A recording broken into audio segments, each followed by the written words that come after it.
एक बार फिर से आप सभी को प्रभु यीशु मसीह के नाम से जय मसीह की। और एक बार फिर से परमेश्वर के वचनों को लेकर आने के लिए प्रभु ने मौका दिया, इसलिए मैं प्रभु का धन्यवाद करता हूं। आइए हम मिलकर परमेश्वर के वचनों में से कुछ बातों को सीखते हैं। तो निकालते हैं सबसे पहले गलातियों की पुस्तक 1 अध्याय, उसका 24 वचन को आज के मनन और चिंतन के लिए हम पढ़ेंगे। आइए हम पढ़ते हैं गलातियों 1:24। और वे मेरे विषय में परमेश्वर की महिमा करती थी। परमेश्वर की महिमा करना एक विश्वासी के लिए, उद्धार पाए व्यक्ति के लिए बहुत जरूरी है। जब हम अपने जीवन में परमेश्वर की महिमा को अपना लक्ष्य बना लेते हैं तो हम बहुत बार पाप करने से बच जाते हैं। जब हम अपने जीवन में परमेश्वर की महिमा करने को लक्ष्य बना लेते हैं, उद्देश्य बना लेते हैं, तब पवित्रता में बने रहने के बहुत सारे कारण बन जाते हैं। तो आज के संदेश में, आज के उस संदेश में जिस वचन को हमने पढ़ा, इसी बात के विषय में लिखा गया है।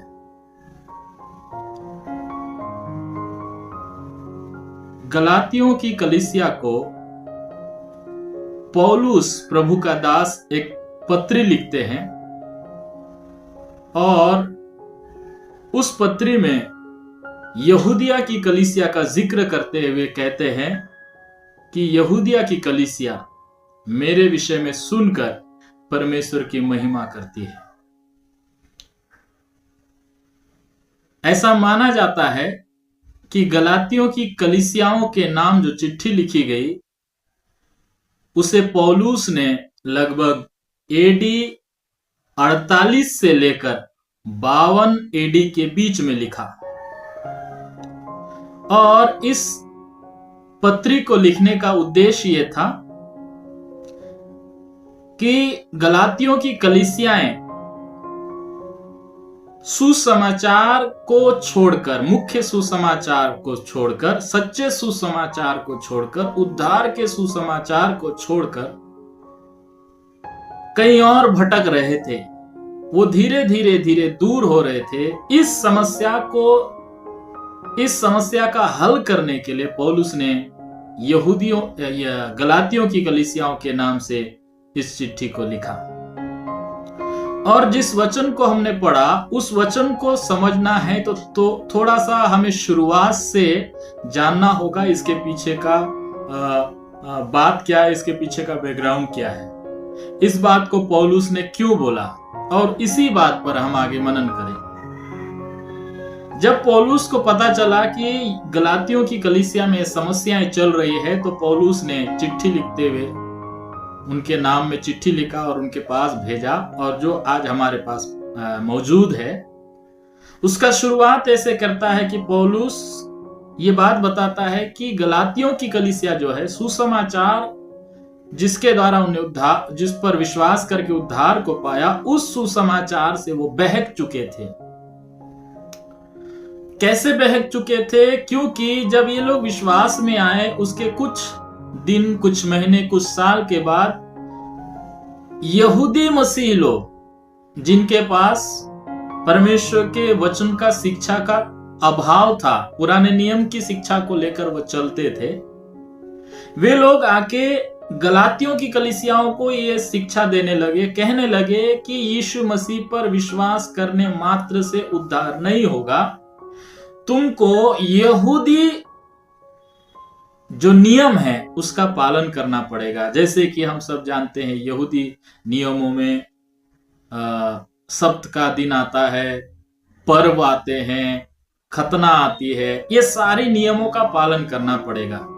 जब इस बात को गलातियों ने सुना, तब वो धीरे धीरे उस काम की ओर चले गए, उस काम की ओर कदम बढ़ाने लगे, यानी कि सुसमाचार मुख्य या जो सच्चा सुसमाचार है उसको छोड़कर उस दूसरे बात की ओर जाने लगे। तब पौलुस इसी बात को शुरुआत करते हुए कहते हैं कि हमारे द्वारा सुसमाचार जो सुनाया गया वो कितना मजबूत है, वो कितना सच्चा है, उसकी अथॉरिटी के बारे में बताने के लिए पौलुस अपनी गवाही से शुरू करता है। कहता है कि मैं एक कलीसिया को सताने वाला व्यक्ति था और उसी सताहट की कड़ी में आगे बढ़ते हुए और लोगों को सताने के लिए मैं चिट्ठी लेकर दमिश्क की ओर जा रहा था। दमिश्क पहुंचने से पहले एक बिजली मुझ पर चमकी, एक लाइट, एक उजियाला चमका और लाइट के द्वारा प्रभु यीशु मसीह, लाइट के बीच से प्रभु ने मुझसे बात किया और मेरा जीवन बदल गया। लेकिन कुछ समय मेरी आंखें बंद रही। हनन्याह ने आकर मेरे लिए प्रार्थना किया और मैं अच्छा हो गया, देखने लगा, तुरंत बपतिस्मा लिया।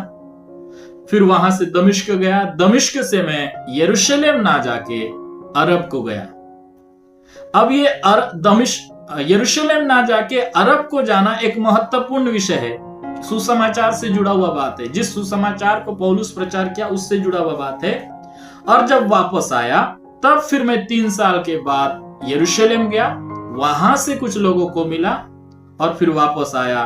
और उसी समय इस बात को बोलता है कि यहूदिया की कलीसिया, जिन्होंने मेरा मुंह कभी नहीं देखा, वे मेरे विषय में सुनते हैं कि ये सताने वाला व्यक्ति बदल गया और अब सेवा कर रहा है, सुसमाचार का प्रचार कर रहा है। इस बात को याद करते परमेश्वर की महिमा करते। पौलुस इस बात को, सुसमाचार के महत्व को समझा रहा है कि मैंने सुसमाचार किसी मनुष्य के द्वारा यरूशलेम से या किसी व्यक्ति के द्वारा नहीं पाया, मैंने प्रकाशन के द्वारा पाया। इसलिए सुसमाचार सच्चा है, मजबूत है, इसलिए सुसमाचार से तुम अलग ना जाओ। इस बात को समझाने के लिए इस पत्री को लिखा। लेकिन हमारा विषय में हम वापस आ जाए। पौलुस यहां कहता है कि यहूदिया में बहुत सारी कलीसियाएं हैं और उन कलीसियाओं के विषय में गवाही दे रहा है कि यहूदिया की कलीसिया मेरे विषय में सुनकर परमेश्वर की महिमा करती है। जैसे कि हम शुरुआत में देखे कि एक विश्वासी, एक प्रभु के जन के लिए परमेश्वर की महिमा करना बहुत जरूरी है, उसका लक्ष्य है। इस पद को जब हम पढ़ते हैं तो एक साधारण सा पद लगता है, साधारण सा आयत लगता है, लेकिन ये पद को यदि हम मनन करें, यदि अध्ययन करें, इसके बारे में सोचे और इसी वचन को अपने जीवन का आधार बना के भी चलने का कोशिश करेंगे एक विश्वासी, तो वह व्यक्ति पाप रहित जीवन जीने में सफलता के साथ आगे बढ़ सकता है। क्योंकि यहां जिस प्रकार कहा गया है परमेश्वर की महिमा करते यहूदिया की कलीसिया, वही विषय में आप लोगों के सामने 2 बातों को बताना चाहता हूं। पौलुस के विषय में यहूदिया की कलीसिया कहती है कि पौलुस के विषय में परमेश्वर की वो महिमा करते, पौलुस की तारीफ नहीं करती है, या फिर हमको सताना बंद हो गया इसलिए वो तारीफ नहीं करती है, बल्कि वो इस बात को जानती है यहूदिया की कलीसिया, जिस पौलुस के विषय में परमेश्वर का धन्यवाद कर रहे हैं, उस जिसका नाम शाऊल था, उस शाऊल को प्रभु परमेश्वर ने अपने अनुग्रह के द्वारा बदल दिया। इस बात के लिए परमेश्वर का धन्यवाद करते हैं। शाऊल भी एक नाश के मार्ग में, नाशवान रास्ते में चल रहा था, लेकिन प्रभु ने उसको बचा लिया। इस बात के लिए वो धन्यवाद करते हैं, परमेश्वर की प्रशंसा करते हैं। जिस शाऊल के द्वारा कलीसिया की बढ़ोतरी में उद्धार पाने वाले लोगों के उद्धार, नए लोग जब उद्धार पा रहे थे, उनको रुकावट का एक कारण बन रहा था, वो कारण को प्रभु ने बदल दिया। इस बात के लिए वे पौलुस को याद करके परमेश्वर का धन्यवाद करते हैं। हमें यह याद रखना चाहिए कि पौलुस को उन्होंने कभी देखा नहीं है। हमें याद रखना चाहिए, ध्यान रखना चाहिए कि पौलुस के द्वारा वे कभी सुसमाचार को सुने नहीं। पौलुस ने ना उनके लिए कभी जाके उनके ऊपर हाथ रख के प्रार्थना किया, उनका आमना सामना कभी नहीं हुआ। लेकिन वो कहते हैं कि एक व्यक्ति जो हमें सताता था, कलीसिया को सताता था, अब वो व्यक्ति को प्रभु ने बदल दिया। अब वो व्यक्ति परमेश्वर के वचन के अनुसार बचाया गया। अब वो व्यक्ति रुकावट का कारण नहीं, अब बढ़ोतरी का कारण बन गया। इसलिए पौलुस को याद करके वो परमेश्वर की महिमा करते। दूसरा वजह, पहला तो उसके परिवर्तन के कारण से प्रभु की महिमा कर रहे हैं। दूसरा वजह, उसके वर्तमान के समय में किए जाने वाले कार्यों के लिए परमेश्वर की वो स्तुति कर रहे हैं। यानी कि पौलुस बदल तो गया, लेकिन पौलुस बदलने के बाद वापस उसी रास्ते में नहीं गया, वापस उसी जीवन में नहीं गया। वो परमेश्वर का वचन कहता है वर्तमान में वो विश्वास के सुसमाचार का प्रचारक बन गया, उद्धार के सुसमाचार का प्रचारक बन गया।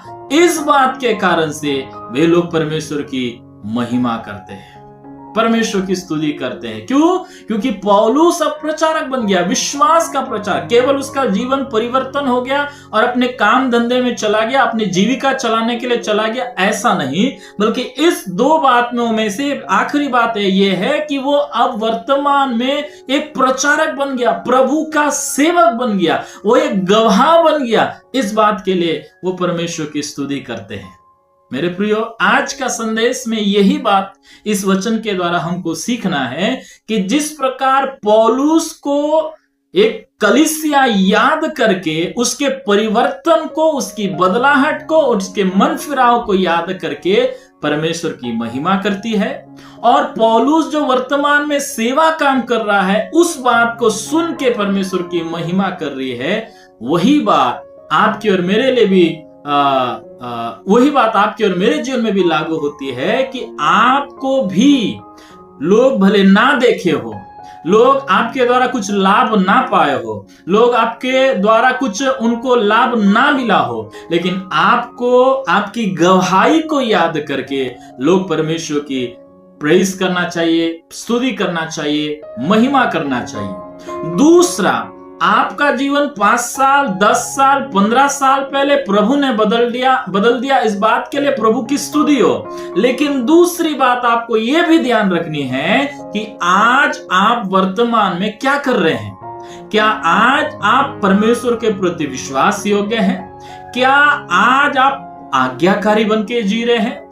क्या आज आप परमेश्वर के वचन को फैलाने के लिए, लोगों को उद्धार के अनुभव में लाने के लिए, लोगों को नाश होने से बचाने के लिए अपना कुछ योगदान दे रहे हैं क्या? ये बात आज आपके जीवन में जांचना है, और ये कर रहे हैं तो इन दोनों बातों के द्वारा लोग आपके लिए परमेश्वर की स्तुति करें। आपकी तारीफ नहीं, आपकी प्रशंसा नहीं, बल्कि परमेश्वर की महिमा है उद्देश्य, परमेश्वर की स्तुति है उद्देश्य। तो मेरे प्रियो, पौलुस को यहूदिया की कलीसिया याद करके, सुन करके परमेश्वर की महिमा कर रही है। आज आपके विषय में कौन परमेश्वर की महिमा कर रहा है? क्या आपका जीवन जो परिवर्तन हुआ, सचमुच में परिवर्तन हुआ? क्या आज यदि परिवर्तन हुआ तो आज वर्तमान में आपका जीवन कैसे महिमा देने लायक है या नहीं है? इस बात को आपको जांचना पड़ेगा।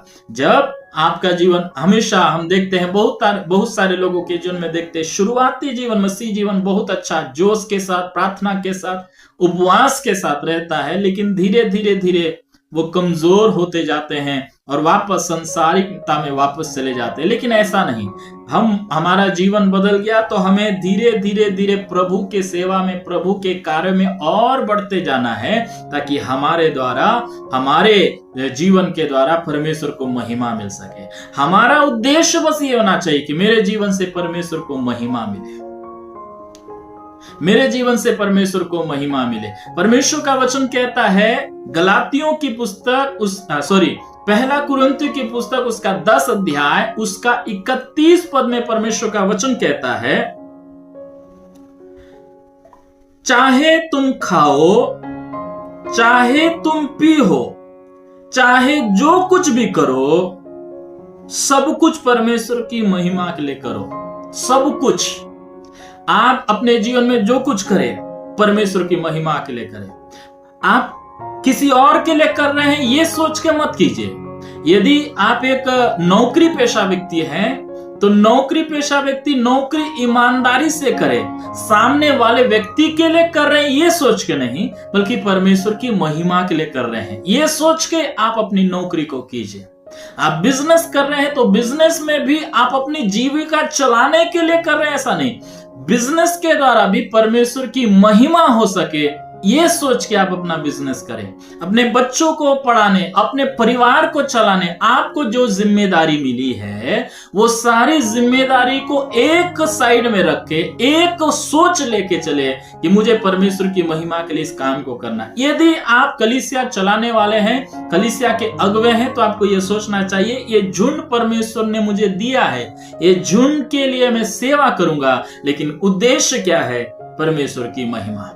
यदि विश्वासी हैं आप, तो विश्वासी हो कि आप ये सोचना चाहिए मैं कलीसिया के प्रति विश्वास योग्य रहूंगा, पासवान के प्रति विश्वास योग्य रहूंगा, किसी को कुछ और कहने के लिए या करने के लिए नहीं, बल्कि उद्देश्य रखिए परमेश्वर की महिमा करें। क्यों?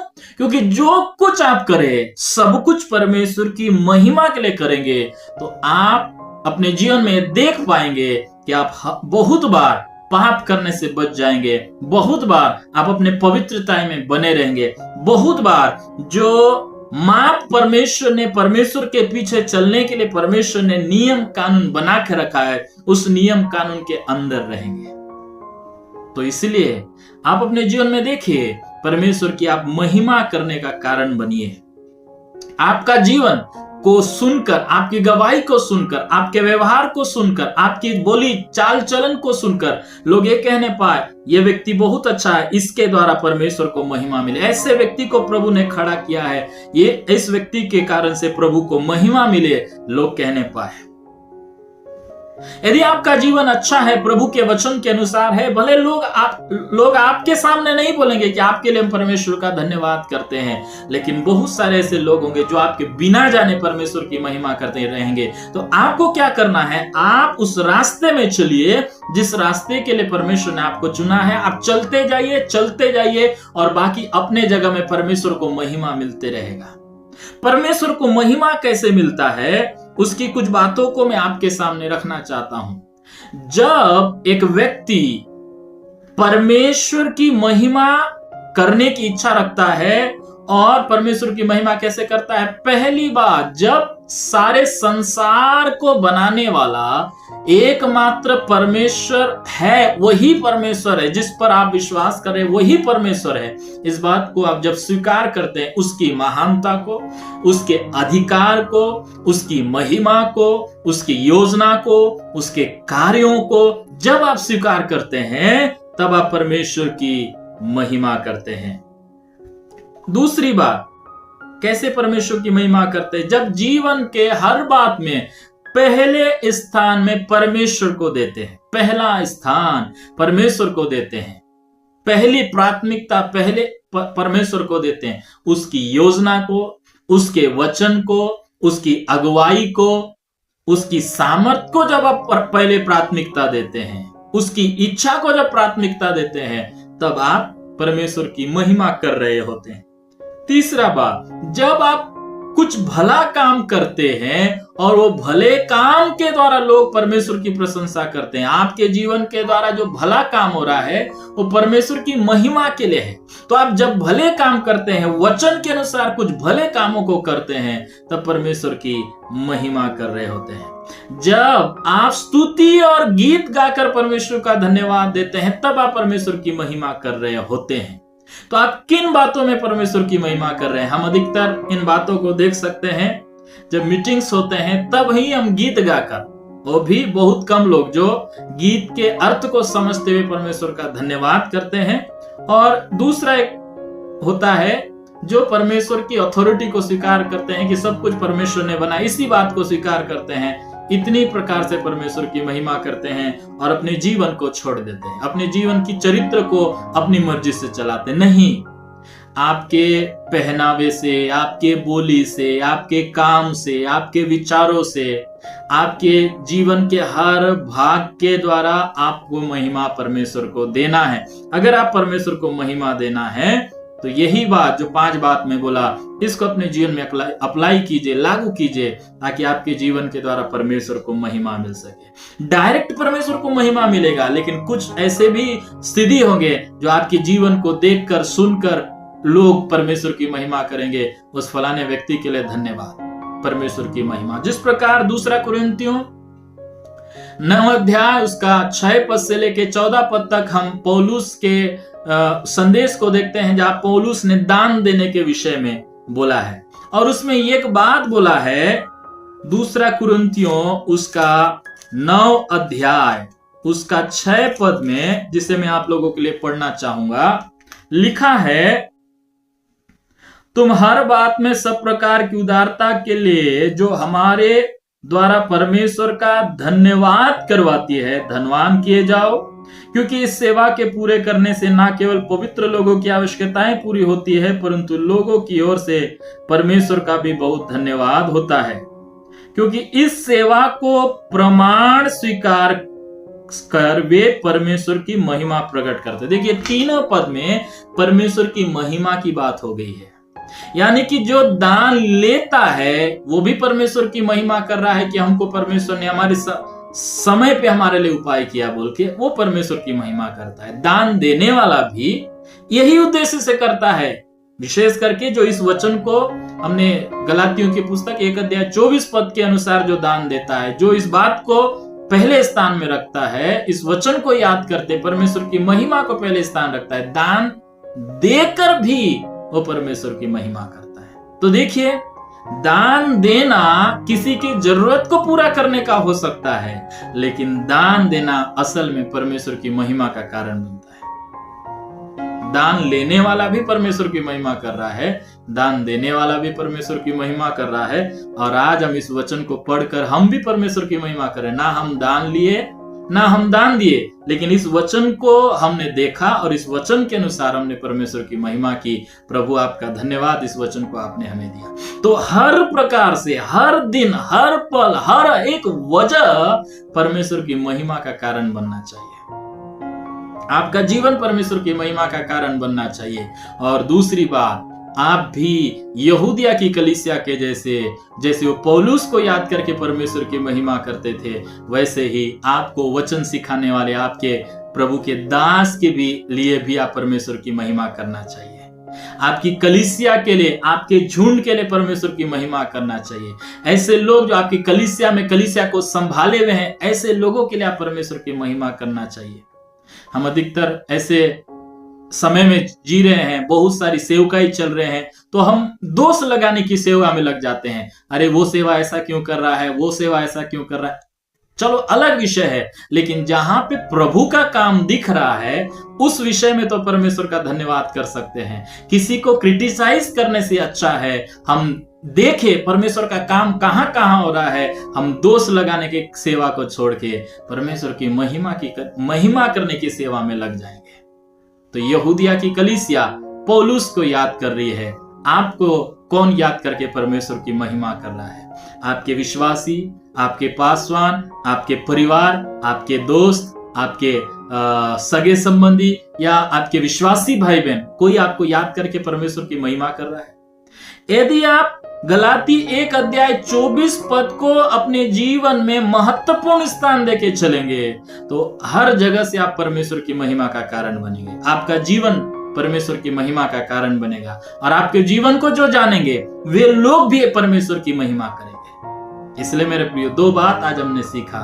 परमेश्वर की महिमा का कारण बनिए और आप परमेश्वर की महिमा कीजिए।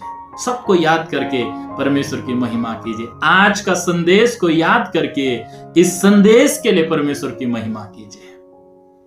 उद्देश्य एक ही हो, सब कुछ के द्वारा परमेश्वर को महिमा मिले। इस संदेश के द्वारा आपको प्रभु आशीष दे और आपके जीवन के हर बातों के द्वारा परमेश्वर को महिमा मिले। आप ऐसा जीवन जिए। प्रभु आप सबों को आशीष दे। मिलते हैं अगले वीडियो के साथ, अगले विषय के साथ। तब तक हमें प्रार्थना में याद रखें और प्रभु के आगमन के लिए तैयारी के साथ रहे। सबको जय मसीह।